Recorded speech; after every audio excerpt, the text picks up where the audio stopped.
Kawan pajak, kalau dengar pajak biasanya apa sih yang kepikiran? Kata tetangga sono sih, ribet, pusing, ujung-ujungnya duit juga, udah juga. Eits, gimana kalau saya bilang ngomongin pajak itu seenak dan segampang kita Makan Bang, informasi perpajakan Bangkalan. Kenyang ilmunya. Paham pajaknya.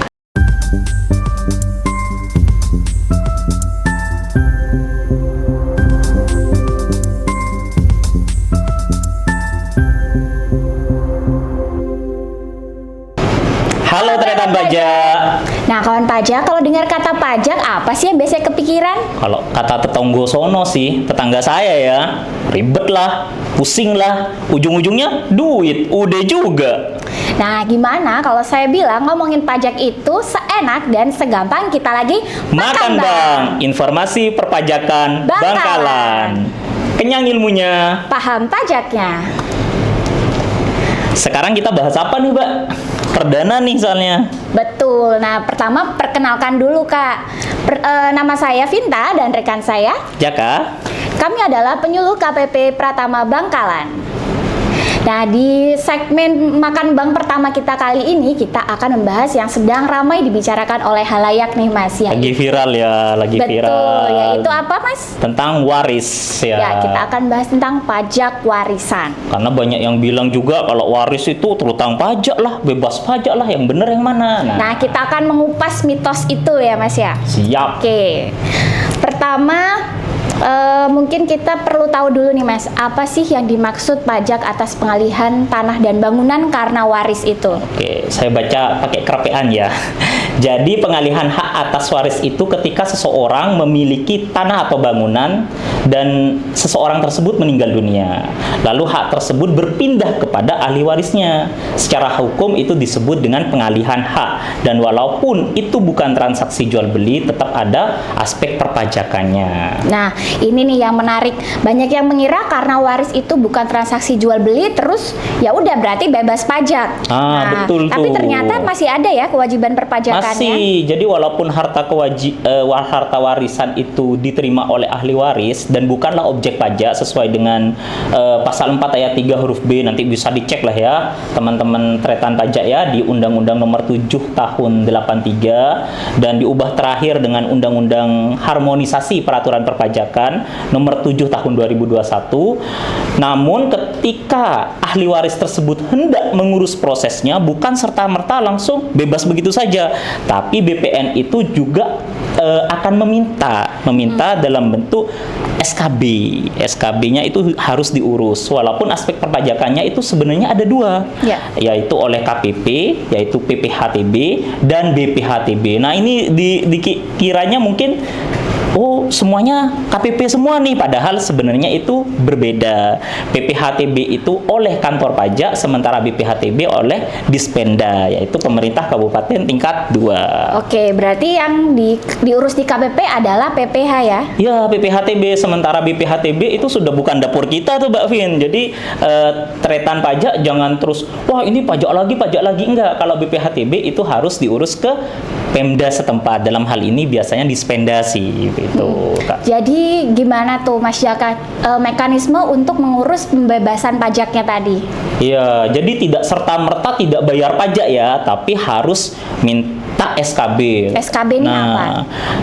Biasanya itu kalau sudah ke BPN, wah ini nggak dibayar pajaknya, udah langsung emosi duluan loh. Ini waris, kenapa kok harus bayar pajak? Nah, padahal kalau diurus SKB-nya itu 0 rupiah, tidak perlu ada pembayaran pajak, tapi tretan pajak harus mengurus SKB-nya dan harus diajukan dulu ya. Iya, benar. Dan itu nggak ribet, tidak ribet sama sekali, dan prosesnya paling lama 3 hari kerja. 3 hari kerja. Jadi kalau Bapak Ibu misalnya nih hari Jumat, Jumat itu udah kehitung, Jumat, Senin, Selasa. Nah, itu biasanya Selasa atau Rabu paginya sudah bisa diambil begitu. Itu sesuai dengan Per 8 tahun 2025 dan itu wajib diajukan oleh ahli waris. Oleh ahli waris. Kalau pewaris kan sudah meninggal dunia, nggak Betul, mungkin nggak kan, mungkin Mbak, ya bangun lagi disumun ya, Mas, kan, ya? iya masa kita sumon kan gitu kan. Jadi ahli warisnya yang harus mengajukan itu dan ahli waris tersebut mengajukan salah satu saja. Jadi nggak semuanya. Misalnya punya anak 10-10-nya enggak, salah satu Satu aja saja, ya. baik. Dan itu mengajukan ke KPP tempat ahli waris terdaftar. Di mana misalnya ada 10 nih, A sampai J nih. Nah, misalnya yang C yang punya NIK atau NPWP yang mau mengurus, ya udah yang C aja datang ke KPP terdaftarnya dia. Oh, baik. Tuh. Teknisnya nanti ada di Per 8 tahun 2025. Oke, di sana nanti ada formulirnya dan dokumen-dokumen yang dipersyaratkan ya, Mas ya. Dan itu gak ribet dan itu bisa diajukan berkali-kali. Misalnya ada salah satu formulir yang ternyata ini tidak memenuhi atau ada salah satu formulir yang kurang. Nah, itu bisa diajukan lagi. Dan hanya 3 hari Oke. kerja begitu. Jadi misalnya wajib pajak atau ahli waris mengajukan pertama lalu ditolak, nanti Jangan keburu emosi. Ya, jangan keburu tenang emosi saja, ya nanti dilihat retannya. alasan penolakannya ya, Alasan Mas ya, lalu penolakannya dilengkapi, lengkapi, setelah itu ajukan diajukan kembali. kembali. Baik. Untuk cara pengajuannya apakah harus datang ke KPP, Mas? Nah, itu sebenarnya bisa melalui Kortek. Kalau mau datang ke KPP ya monggo, siap. Tapi kalau misalnya capek lah, sekarang kan musim hujan ya, gak menentu nih, hujan, capek, becek lah kalau katanya. Katanya Laura. ya, Cinta Laura ya. Boleh nyebut merek gak? Boleh. Becek lah, panas lah, apalagi perlu bedakan, inilah dan sebagainya, perlu bensin dan sebagainya. Menyindir. Masnya menyindir. Enggak, saya lupa bawa pakai. Nah, itu bisa melalui Kortex, Bapak Ibu sekalian, dengan cara, nah ini cukup teknis ya Bapak Ibu ya, cukup teknis. Jadi saya bacakan, tapi nanti bisa dicoba dengan cara dicoba di Korteksnya, tapi pause aja ya, pause terus di ini lagi.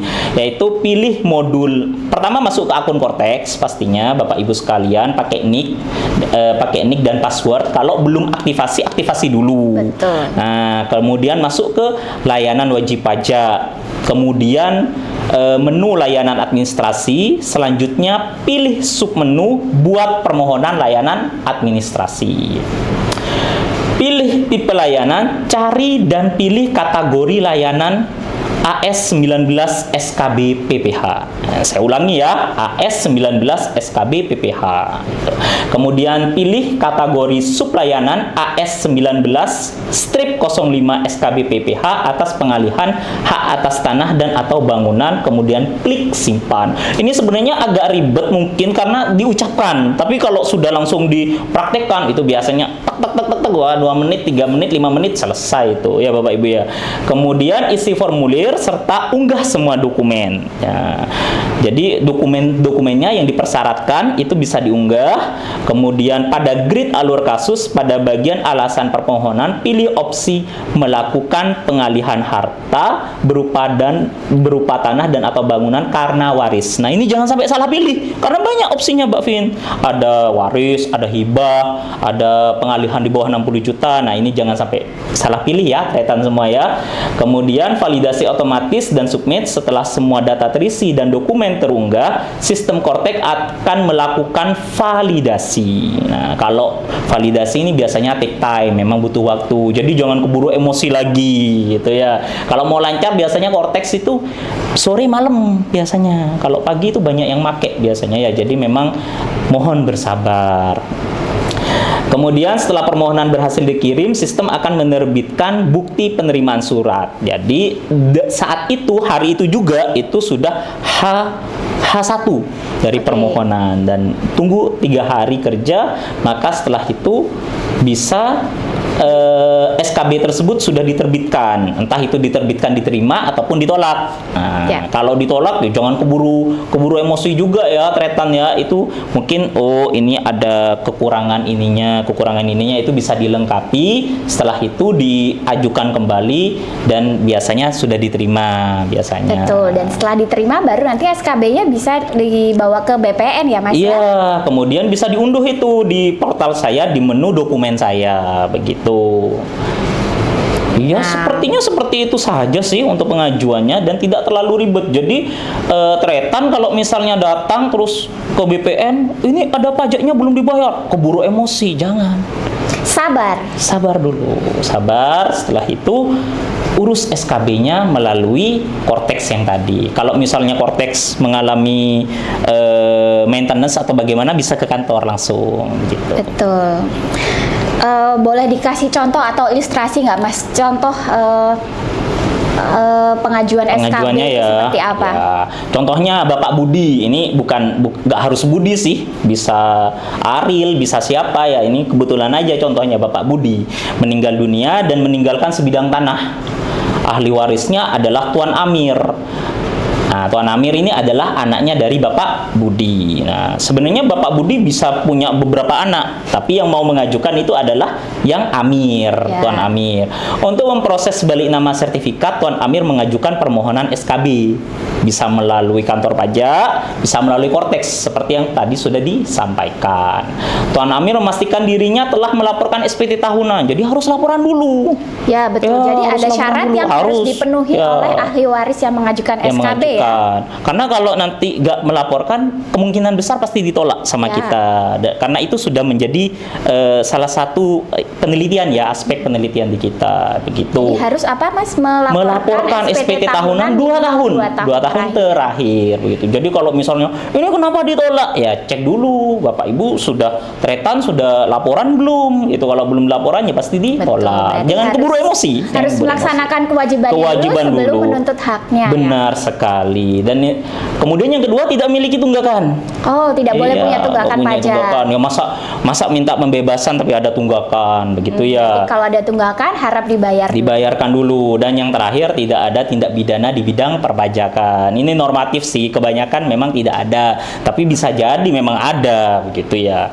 Nah, Tuan Amir menyiapkan surat permohonan, surat pernyataan pembagian waris yang menyebutkan dirinya sebagai ahli waris, kemudian surat keterangan kematian Bapak Budi, yaitu pewaris, dokumen kepemilikan tanah, yaitu bisa sertifikat, bisa letter C kalau nggak ada, atau yaitu sih minimal ya. Kemudian kelengkapan dokumen lainnya. Semua dokumen tersebut diunggah di Kortex ataupun dilampirkan kalau dia datang ke kantor pajak gitu.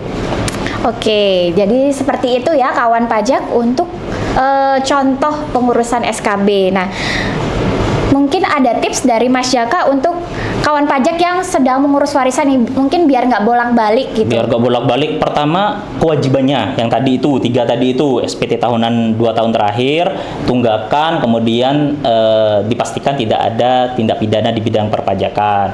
Kemudian urus dokumennya secara lengkap ya, ada akte Siapkan dulu, kematian, ya akte kematian dari pewaris. Kemudian surat pernyataan waris. Kemudian ya bisa dilampirkan misalnya sertifikat, letter C, pembayaran PBB-nya itu bisa. BPHTB juga. BPHTB, SSPD BPHTB. Kan pembayaran biasanya kalau PPHTB-nya sudah dibayarkan, itu kan ada muncul SSPD BPHTB. Nah, itu bisa dilampirkan.